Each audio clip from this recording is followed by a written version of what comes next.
on the writer of this book. After Malachi, God would be silent for many hundreds of years until the silence is broken by John the Baptist. For a long time, for hundreds of years, there would be no revelation, no teaching. So the Lord closes the New Testament with a book where we see a lot of his anger for the people. And God would remain silent for a long time, for centuries, until the silence was broken by the voice of the one crying in the wilderness, John the Baptist. Malachi 1, verses 1 to 5, opens with an oracle. An oracle of the word of the Lord to Israel through Malachi. I have loved you, says the Lord. But you ask, how have you loved us? Was not Esau Jacob's brother, the Lord say? Yet I have loved Jacob, but Esau I have hated, and have turned his mountains into a wasteland, and left his inheritance to the desert jackals.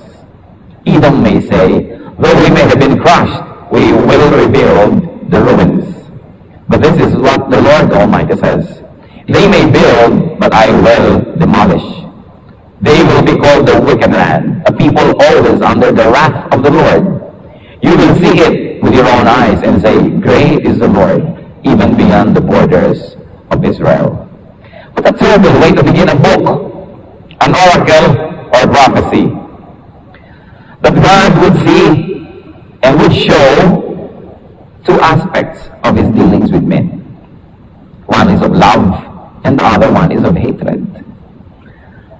The first, God would establish something very important in bringing home the theme of the book, and that is God's love for his people. There was this very important thing of God's love for his people, that God has loved Israel. He has favored Jacob, Israel's ancestor. Sinasabi niya, hindi ba minahal ko si Jacob, hindi ba mahal ko kayo? Tapos yung mga tao naman, ng mga manhid, magtatanong pa, paano nyo naman kami minahal? Parang kulang pa yung pagmamahal ng Diyos sa kanila. And God would say something about Esau. He says, God rejected Esau. God turned Esau's country, Edom, into a desert. That Esau's descendants may defy God's dealings by rebuilding their cities. Sabi na, hindi bale, sirain niya, gagawin uli namin, sirain ng Diyos, gagawin uli namin. Bakit? Hindi ba kami marunong gumawa? They were defying God. But God said that God would tear down whatever the Edomites would build. God would be angry as long as the Edomites were sinful. That's what the Bible says. That God was angry with this line, with this bloodline, because their ancestor and everyone was sinful. And as long as they were sinful and not repentant, God would remain angry. So ang ginagawa nila, imbes silang lumapit sa Diyos, imbes silang magsisi, imbes silang magbago, sinasabi nila, we will rely on ourselves. Whatever God destroys, we will rebuild again, and we will rebuild again, and we will rebuild again. And God said, keep on building, and I will keep on tearing down what you build. Even now, this happens. God who loves also hates. He hates sin. God who loves righteousness hates unrighteousness. You cannot love without hating, because you've got to hate the opposite of the one you love. And so God is angry at sin, and is angry at all kinds of unfaithfulness and all kinds of filth. So God was saying in the first opening lines of Malachi that he would assert, that God would assert his omnipotence, his majesty, his reputation, his honor, and his glory. That God would assert his glory despite the Edomites' defiance. This was the opening, but then God would go to the main theme of what he wanted to say. In-establish lang niya kung sino siya, marunong siyang umibig, marunong siyang magalit, marunong siyang magbigay ng gantimpala, at marunong din siya magparusa, to establish a more important message, because God, in this book, was displeased. We see here a God who is terribly displeased. So let's take a look at God's hatred for the people's offerings. God hated something that the people were giving him. That would be Malachi 1, 6, and so on.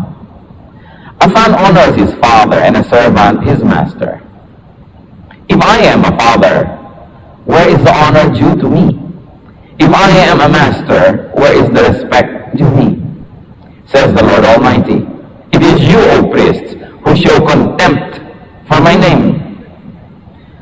Ganda nga naman na sinasabi niya ako, ang tatay binibigyan ng honor, ang master binibigyan ng honor, o ako ngayon, tatay niyong lahat, Lord God Almighty, nasa yung honor na binibigyan niyo sa akin. Sabi at kayo pa, mga leaders ng church, mga priest pa, kayo pa, ang nagpapakita ng pagbaliwala ninyo sa aking pangalan. Ano nga ba ang reklamo ng Diyos dito? But you ask, how have we shown contempt for your name? You place defiled food on my altar. But you ask, how have we defiled you? By saying that the Lord's table is contemptible. When you bring blind animals for sacrifice, is that not wrong? When you sacrifice crippled or diseased animals, is that not wrong? Try offering them to your governor. Would he be pleased with you? Would he accept you? Says the Lord Almighty. Now implore God to be gracious to us. With such offerings from your hands, will he accept you? Says the Lord Almighty. Oh, that the one of you would shut the temple doors, so that you would not light useless fires on my altar. I am not pleased with you, says the Lord Almighty, and I will accept no offering from your hands. My name will be great among the nations, from the rising to the setting of the sun. In every place, incense and pure offerings will be brought to you my name, because my name will be great among the nations, says the Lord Almighty. But you profane it by saying of the Lord's table, it is defiled, and of its food, it is contemptible. And you say, what a burden, and you sniff at it contemptuously, says the Lord Almighty. When you bring injured, crippled, or diseased animals and offer them as sacrifices, should I accept them from your hands? Says the Lord God. Cursed is the cheat, who has an acceptable male in his flock and vows to give it, but then sacrifices a blemished animal to the Lord. For I am a great king, says the Lord Almighty, and my name is to be feared among the nations. May the Lord bless us through this very interesting reading. That the Lord shows his anger and his displeasure. And what was that about? God was angry about the people's offerings. Dinadala ng mga tao na offering sa temple yung mga hayop na bulag, mga lumpo, mga may sakit, at meron pang nakaw. Sabi, mag-offering na tayo, nakawin na yung hayop na yan. At yun ang dadalhin sa offering. Samantala, ang linaw-linaw ng inutos ng Diyos sa Leviticus 22, verses 18 up to 23, speak to Aaron and his sons and to all the Israelites and say to them, if any of you, either an Israelite or an alien living in Israel, presents a gift for a burnt offering to the Lord, either to fulfill a vow or as a free will offering, you must present a male without defect from the cattle, sheep or goats, in order that it may be accepted on your behalf. Do not bring anything with a defect, because it will not be accepted on your behalf. When anyone brings from the herd or flock a fellowship offering to the Lord to fulfill a special vow or as a free will offering, it must be without defect or blemish to be acceptable. Do not offer to the Lord the blind, the injured, or the maimed, or anything with warts or festering or running sores. Do not place any of this on the altar as an offering made to the Lord by fire. You may, however, present as a free will offering an ox or a sheep that is deformed or stunted, but it will not be accepted in fulfillment of a vow. In other words, napakalinaw ng inuutos ng Diyos. Kung kayo may ipinanata, meron kayong isinumpa, may ipinangako kayo, meron kayong mga dadalhin, kailangan walang defect. Ang mga tao, anong ginagawa nila, dinadala nila? Nagdadala na sila ng mga bulag, yung mga hayop na ang dami-daming sugat, may mga galis. Pagkatapos pag nandun na sa altar nila, sabi, kadiri naman yung mga nandyan. Sila ang nagsasabi, they were saying, this food is defiled, walang kwenta. Pero sila mismo ang may dala. Sabi nila, hindi nyo ba ako na-insulto niyan? Ako na king of heaven and earth, who gives you everything. Tapos ang ibibigay nyo, ganyan lang. Mga tira-tira, binemenos, tinitipid nyo ang inyong mga offering. Yung mga mabibenta ng mahal, ipinemaintain ninyo, o yung kayo ang kakain, tapos yung pinapadala nyo sa temple, mga ganito. May mga kutakot-takot ng mga kulugo at mga deformities. Tapos kayo mismo ang mandidiri sa sarili nyong dalang offering at pipintasan nyo ang mga offering dito sa aking table. So let's take a look at the offerings. The offerings insulted and embarrassed God. That's an impure ko, sabi. This is embarrassing. Para bang ang laki-laki mo ng tao, tapos may magbibigay sa'yo ng piso. Oh, piso? Bakit naman itong binibigay mo sa akin? Anong mabibili nito? Eh, tao lang tayo, tumatanggap sa kapwa-tao. Kuminsan, insulto ka, binigay lang sa'yo. Dibo mo pa naman. Diin po na may sulat in check na good morning. Oh, ito lang. Wala na bang iba? Eh, ano ba yung Diyos who is King of heaven and earth? Sabi mo, ganito ba ako ka-cheap? Ganito lang binibigay nyo? And yet the people were cheapening their worship. So the offerings express contempt of God's altar. Yun ang contempt of human court. Malaking bagay na yun. Pwede ka na makulong eh. Yung pang contempt of God's altar, hindi yata yun biro. Yung offering ng mga tao, it was equal to saying, what's so great about the Lord? Pwede na yan. At alam nyo, yan ang sakit ng mga Kristiyano hanggang ngayon. Yung bang, pwede na ito. Kakanta, hindi memoryahin ang kanta, pwede na yan. Sasayaw, hindi nagpa-practice, pwede na yan. Mag-o-offering, sila-pula po ang ilalagay sa offering, pwede na yan. Diba? Tapos yung mga 3 personas, laging dinadala sa Rustans. Tapos yung mga si Bonifacio, pwede na yan sa offering. Rizal. No? So, pwede na yan. Hanggang ngayon, sakit yan ng mga tao. Sabi ng Diyos, nakaka-insulto kayo ah. Ano ako, Diyos ang barya-barya? Diyos na ganyan-ganyan lamang. People, through their offerings, dishonored God. They dishonored God. So, subukan nyo ibigay sa inyo mga gobernador kung tatanggapin niya binibigay nyo. At kung makakakuha kayo ng pabor sa mga gobernador nyo dahil yan ang binibigay nyo. Tapos ako, ng Diyos na nasa langit, ganyan lang. How can your offering be acceptable to the all-powerful God? So the offering also displeased God. It was a source of terrible agony and displeasure that God was being insulted by the kind of offerings the people were giving Him. So the offerings, because of that, were useless and unacceptable. And to top it all, the offerings were counted as sin. Akala nyo ba, hindi kayo nagkakasala sa offering nyo? Kasalanan yan. I demand the best. I deserve the best. Tapos ganito, kasalanan ang ginagawa nyo.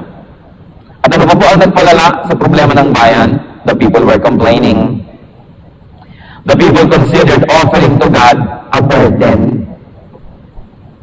Sabi niya sa verse 13, sabi ni Lord, and you say, what a burden!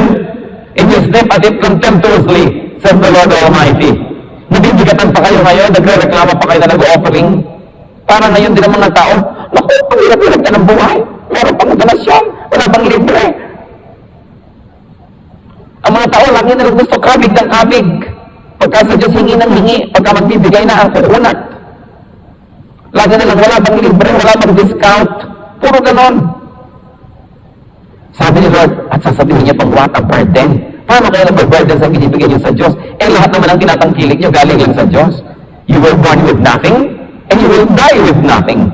You brought nothing into the world, and you cannot take anything out of the world. Everything that you enjoy now is just a gift from God. So why will it be a burden to give back to Him? Sabi ni Lord, nakaka-insulto kayo. Reklamo ka ng reklamo. And even now, many people do that. Reklamo ng reklamo. Merong ministry, nagreklamo. Merong duty, nagreklamo. Ano ba naman dito? Ang hirap-hirap naman dito. Wala na yung tumutulong sa akin. Mga nanay-nanay na may dalang anak, ano ba naman dito? Saan ba talagang anak ko dadala na Sunday school? Reklamo ng reklamo. Pasalamat kayo, may Sunday school lang yung mga anak. Puro na lang kumisa ng mga tao, personal convenience lang nilang iniisip. Meron pa mga nagreklamo, Pastor, pagka naman sa nag-worship, naaabala ako sa mga dumadating na late, dumadaan pa rin sa likod ko.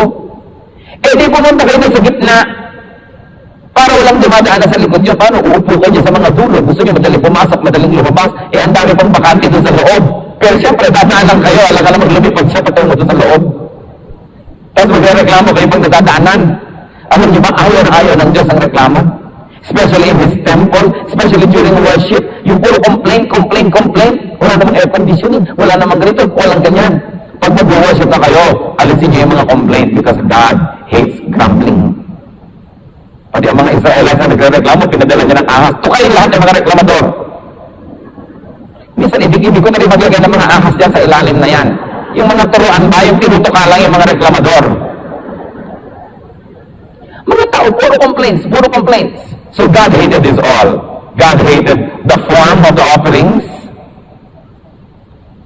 effective? God hated the spirit of the offerings. Para lang bang obligado, half-hearted, walang joy, walang pagkukusa, and God hated the complaints behind the offerings. Nabasa niyo naman yung scripture. Hindi ko na kailangan yung dead to him. Akala natin lagi para ang Diyos ay yung bang cuddly, nice grandfather with white hair dito na kahit ano na lang gawin nating mga kapilyo. Ang pilyo mo naman, ang cute mo. Hindi ganoon. Marunong magalit ang Diyos. Marunong siyang ma-offend. At ano nangyayari? What was God's response to the unacceptable offerings? Of course, rejection of the offering and of the people. He rejected them all. Verses 9 and 10. Now implore God to be gracious to us. Yun daw ang prayer ng mga tao. With such offerings from your hands, will He accept you? Says the Lord Almighty.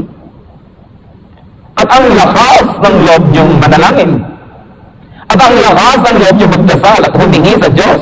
Sabi, sa palagay niyo ba, sa ginagawa niyo sa akin, hidingin ko mga dasal niyo? Ang kapal niyo.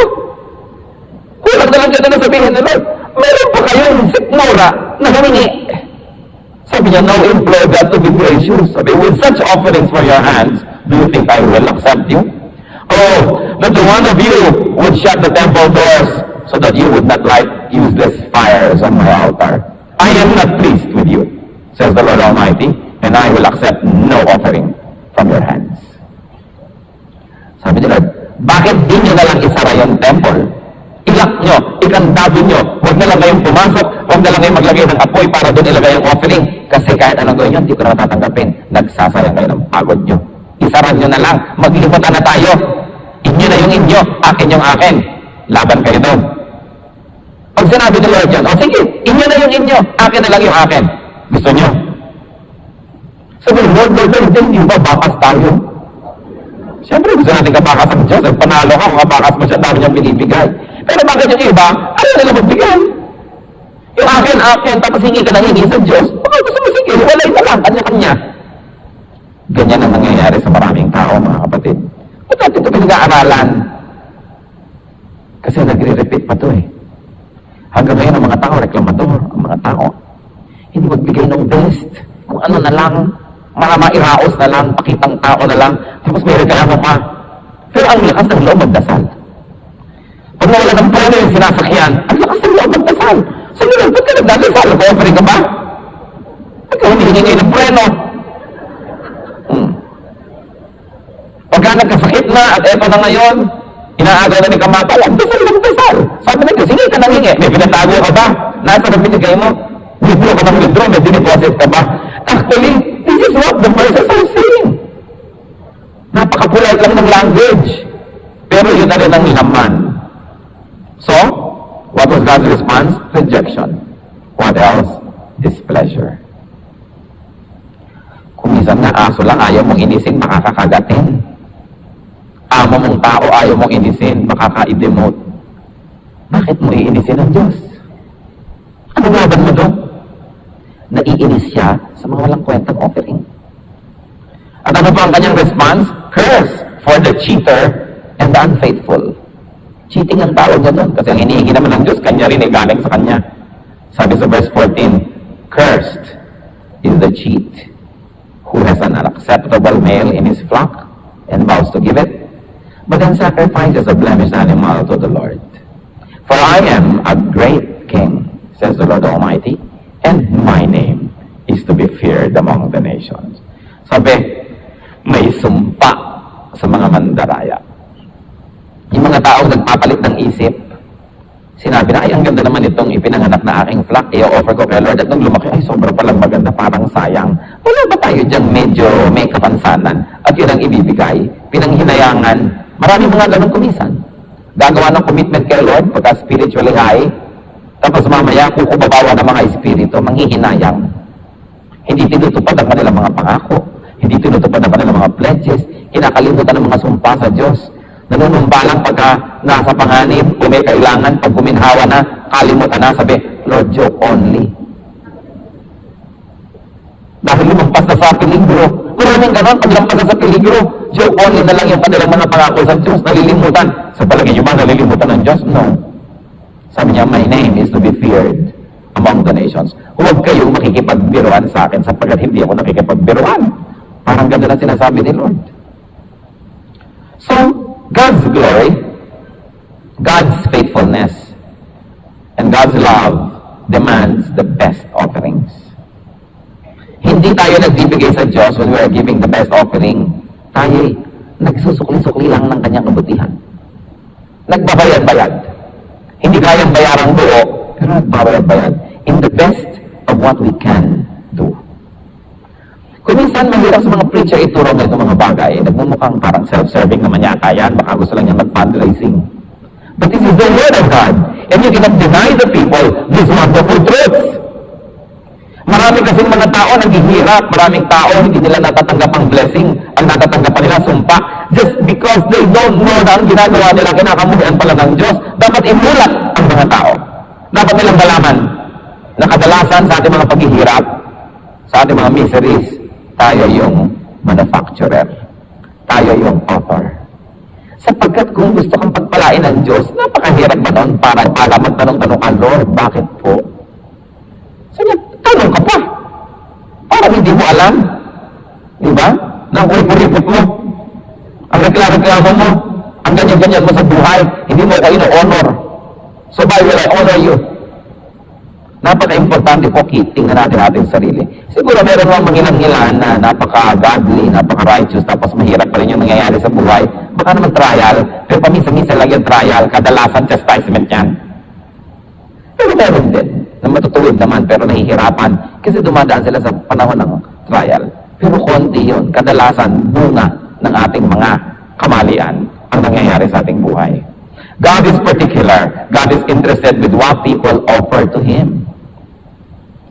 Not because He needs the offering by itself, but because the offering honors Him or dishonors Him. Matapos mo naman ibigay sa Diyos, dinidistribute din niya, pinapamigay din niya sa iba eh. Hindi naman para sa Kanya yun eh. Katulad mga offering hinihingi niya para sa temple, para yung temple ma-maintain, para ma-support yung mga teachers, yung mga workers doon, yung mga priests. Hindi naman para sa Kanya eh.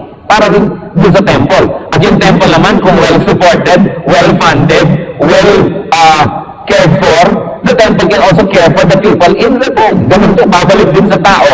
In other words, ibinibigay mo lang doon para rin bumalik sa'yo. So kung gusto mo tipirin yung sarili mo, itipirin mo yung binibigay mo, din yun yung babalik din sa'yo. Sapagkat sa Diyos naman, kung ano yung binibigay mo, yun ang bumabalik sa'yo eh. Kailan pa kaya maintindihan ng marami and how to break out of the poverty cycle is to be generous. Hindi naman yung sabihin mo, dapat uwaes ka, dapat isahan mo yung iba, dapat matalino ka, dapat lansihin mo sila, 1, 2, 3 mo, kasi hirap ka na, kailangan makakuha ka. Kaya na naman bubuhan sa buhay yung mga ganyan. Yung mga lagi na lang nagdadaya, lagi na lang nang uumit, laging nag-umupit, lalong gumagawa ng masama. Kailan pa sila bubuhan? Hindi na. Paulit-ulit din naman ang kahirapan. When will people realize that the key in receiving is first in giving? And it is the duty of every spiritual leader or person or teacher to preach it, because this is the key to people's well-being, that they must be taught to give and to give well. Hindi para sa kabututan o kuhanan, kundi pag meron kang inaalis sa iyo, pinapalitan ng Diyos ng mas maganda agad.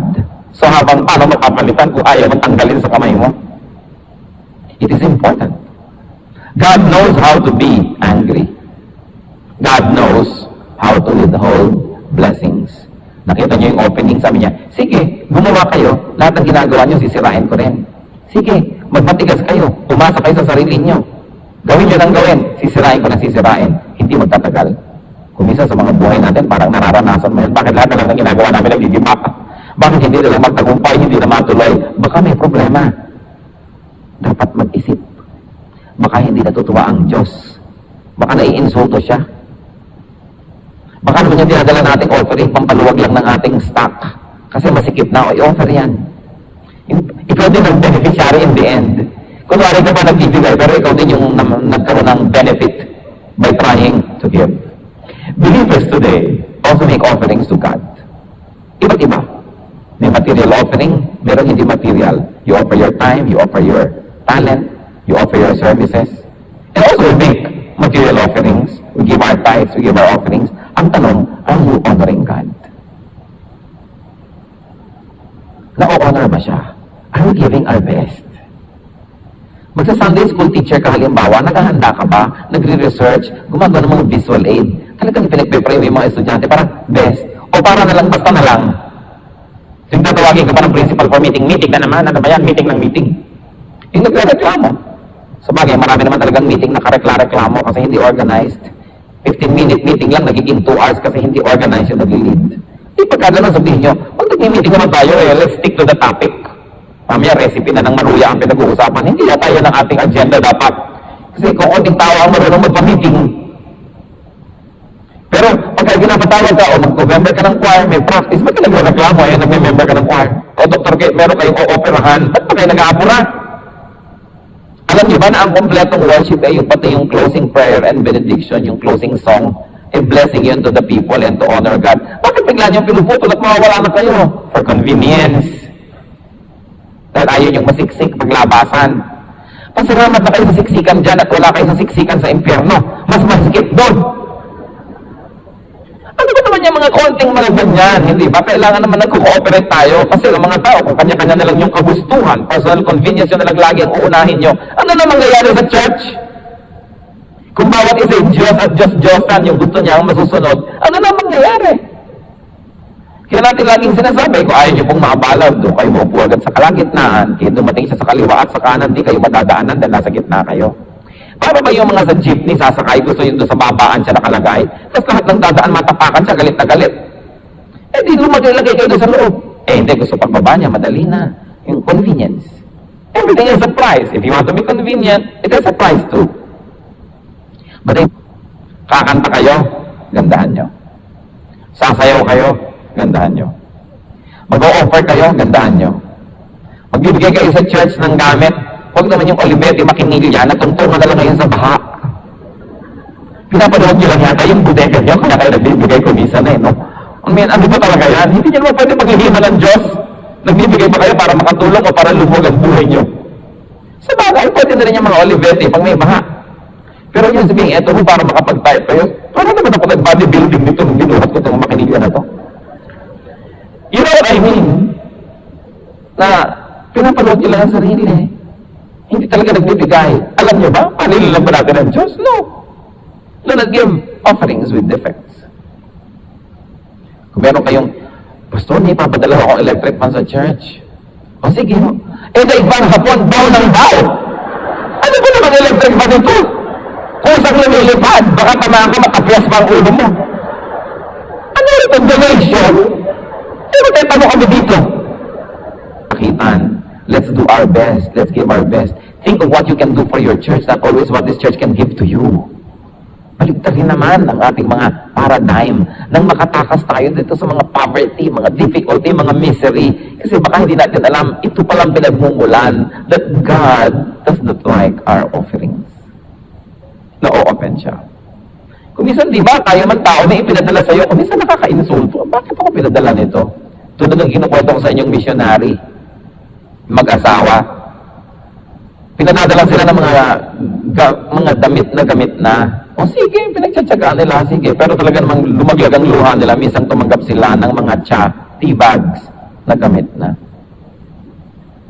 I'm talking about real life here. Na gamit na, pinatuyo, ipinadala sa missionary. Yung bang, ano ba yan? Hindi mo ba iniinsulto yung amo niyan, yung Diyos na nagpadala sa kanya? At gano'n lang ibibigay mo? Tayo na lang yung nag-iisip magpadala, oy, may mga pastor ay galuhan natin, puro mga gamit, puro luma na. Ba't hindi makapag-isip-isip ito, magbigay ng bago-bago? Nakaka-insulto. Mga kawawang tao, bibigyan mo lagi na lang hindi mo talaga kailangan. Ano ba ito? Damit o trapo? Oy, kahit trapo yan, sasabihin niya, YSL yan, pasalamat ka. Eh, trapo na rin. Ano ba yung puso natin, asan?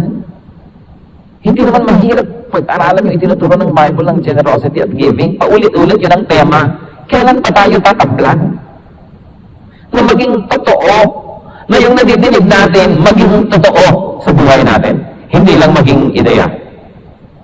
Do not bring substandard and low-quality offerings. And do not complain about your services to God. Magsaserve na rin lang kayo, sige na. Huwag nang magreklamo. Paulit-ulit sa Bible, kita natin, ang dalawang kinamumuhian ng Diyos, religious hypocrisy, at saka yung grumbling. Ayaw ayaw niya ng grumblers. Lang ito, reklamo. Always find something to thank God for. Hindi kayo mauubusan. Pero kung you always look for something to complain about, hindi rin kayo mauubusan. But look, kung naghahanap kayo ng nakakasaya, o naghahanap kayo ng nakakalungkot, di ba kayo din ang lumilikha kung sasaya kayo o lulungkot? Kaya importante. Make sure your offerings are acceptable, that they are the best, and that they are proportionate to God's supply. Proportionate. He has restored Israel from captivity. He also has restored us from captivity, from darkness. God has been so good. Give offerings that God loves. Ano ba yon? Talent, time, treasure. God is looking for offerings. Because offerings tell Him that we submit to Him, that we honor Him. Let's bow before the Lord and review the way we deal with Him. Paano ba tayo mag-offer sa Panginoon? Mag-offer nga ba tayo o hindi? Are we faithful? Are we giving our best? Yung mga best people in their fields, technicians, teachers, specialists, ang sanlibutan lang ba ang nakikinabang sa binigay sa inyo ng Lord na kakayahan, karunungan, edukasyon? Sinusundan nyo ba yan sa church? Nagsasabi ba kayo, ako, meron ako alam sa ganitong area, I surrender my talent, and I volunteer my services.